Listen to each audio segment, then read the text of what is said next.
If there's any thought, better think of me for a little support.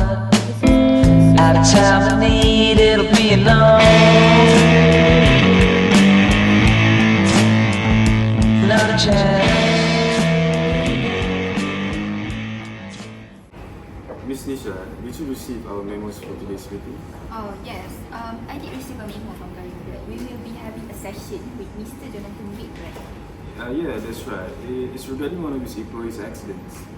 I see.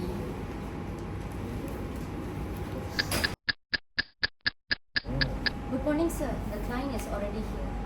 Oh, is it? Yeah, sure. You can invite him over as we are ready for him. Okay, sure. I'll call him now. Okay, thank you.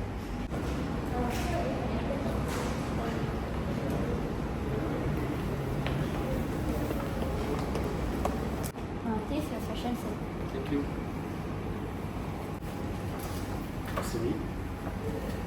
Sir? Please have a seat.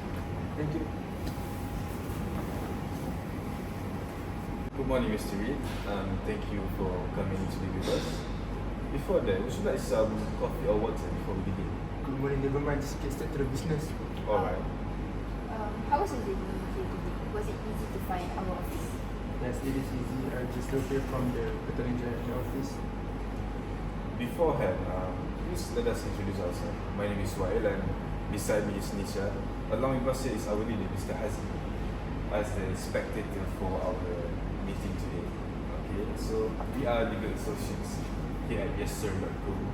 We specialize in civil liability and employment related disputes. Just to let you know. So we will try to listen carefully, understand your concerns, and see how we can assist you on your problems today. Okay. By the way, how do you prefer us to address you during the session? Just refer me as Mr. Reed. Alright, Mr. Reed. May I know, is this your first time consulting with lawyers? No, this is my second time consulting with lawyers. Alright, Mr. You don't have to worry as we will guide you through these procedures. So, before we begin, I want to assure you that everything you share with us is fully confidential under the law. Nothing you say here will be discussed without your permission. So please, feel free to speak to us as openly and honestly as you can. As you know, the more information you are able to tell us, the more accurate the solution that we can give you regarding your problems. Mr. Wick, I will be taking notes during our session for the record and it will remain confidential.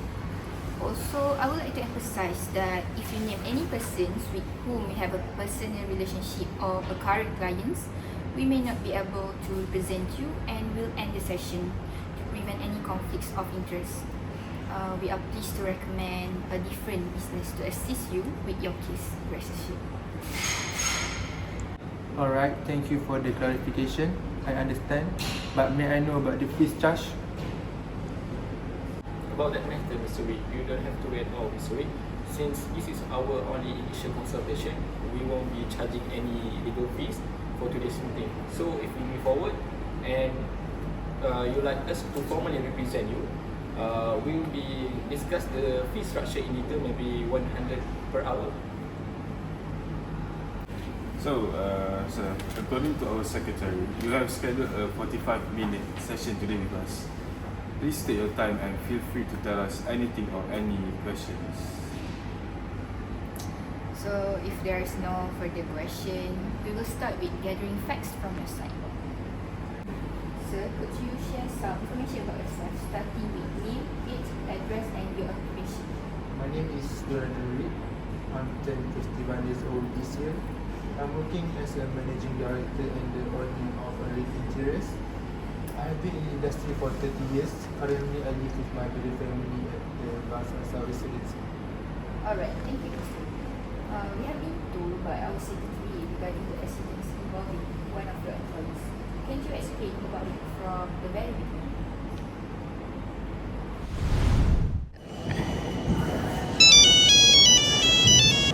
Hello? Mr. Reed speaking? Hello, Mr. Reed. This is Asha's sister. Yeah, the motorcyclist your company truck hit on March 15.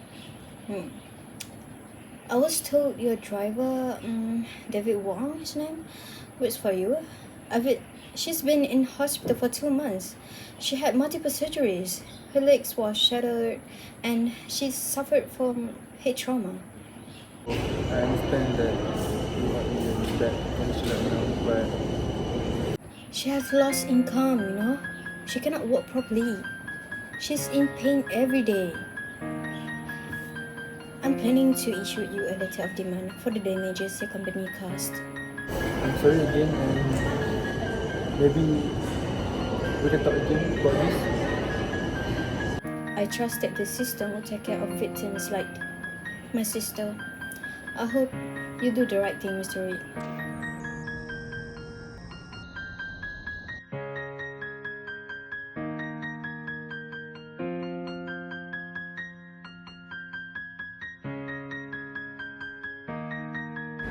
Now I'm here because of a serious incident involving one of our drivers, David Wong. On March 15 this year at around 2:30 p.m., David was driving one of our company truck, a 3-ton lorry registered under our business name, when he was involved in a major road accident along Jalan Tun Razak. Apparently, he veered into the opposite lane and collided with a motorcyclist, a woman named Miss Aisha Karim. From what I understand, the collision caused a very serious injuries. I'm told she has a broken femur with a metal implant, head trauma, abdominal injuries, and some psychological issue like PTSD. She's still in recovery and hasn't gone back to work since. Can I review the GPS tracking report and David's written warning letter from January?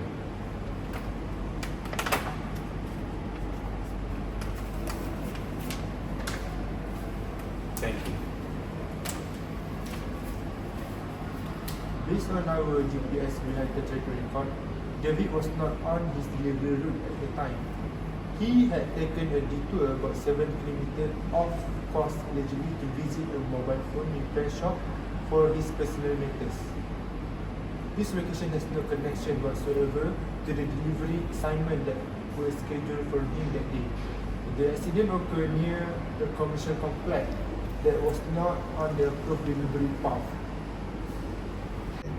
So from what I understand, you are saying that one of your employees, Mr. David Wong, has involved in a road accident that caused Miss Aisha Karim to injure badly.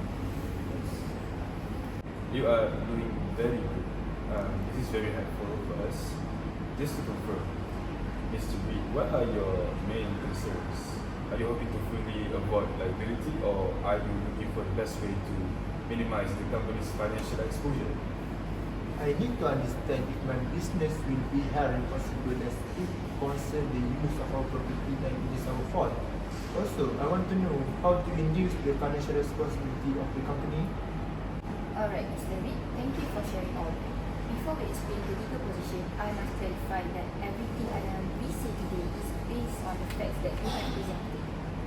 A full legal opinion would require review of all documents and possibly more investigation. So, Mr. Reed, here's the situation in legal terms simplified for you. Do you know on the term of vicarious liability? It's something like an act that makes an employer be held responsible for his employee's wrongful action. So, for it to be considered valid, there must be 3 requirements that needs to be achieved. Firstly, there must be a wrongful act. Well, in your situation, your employee had drove carelessly and hit a road user, thus damaging the company's property. Secondly, there must be a special relationship since David Wong is your employee. It is obviously being fulfilled. Now, the last one, which is the most important aspect of the requirement, where it must happen within the working hour and job scope of the employee. So, our concern here is, does David Wong act within the scope of his employment when the accident occurred? So, since I believe he diverted from the side delivery route for a personal errand, and especially because your company has a written policy against such use, there is a strong argument that he acted outside the scope of employment.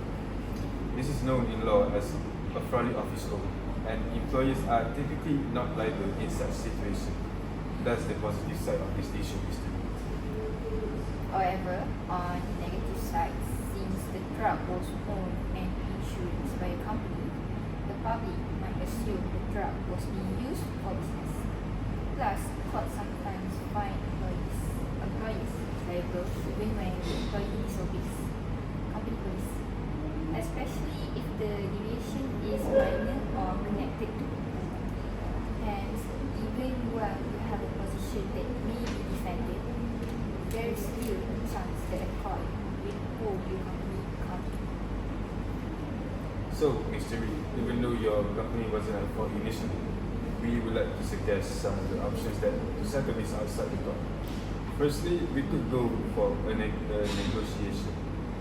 We could represent you during the negotiation, and the offering would be lesser than the claims she asked for, which is lesser than 350,000 ringgit. This is the best option as it is the fastest solution for your solution. However, negotiation is a voluntary procedure requiring both parties to agree to participate. The other one is through mediation. It's similar to negotiation. The additional part is only that we have to appoint a mediator as a middleman who guides the discussion, and both sides presents their dispute to an independent person as the advocate who makes a decision. It's like going to court, but simple and faster. It's private, less confrontational, and may help preserve your business reputation since you don't have to go to court. Mr. Reed, if you are not keen with any of these options, we can proceed to the court and represent you to defend your company.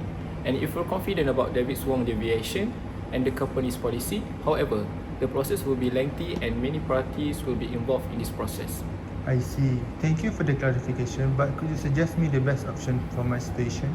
I suggest that the most suitable solution, according to what you've told us just now, through mediation. Do you have any question about what we have explained so far? Is there anything you would like me to clarify? No, thank you. Mr. Reed, there is no pressure to decide right away. Take your time, and if you like me to represent you, we can talk about the next step, and including documentation, legal fee, and strategy to moving forward. Thank you again, Mr. Lee, for trusting us with this matter. We hope this consultation has been helpful to you. Whether you choose to proceed with us or not, it's not a big problem. We are happy to assist you in any way that we can. Well, I think that concludes our consultation for today. Thank you for your time, and we look forward to working with you and your case. Have a great day. Have a great day, Mr. Lee.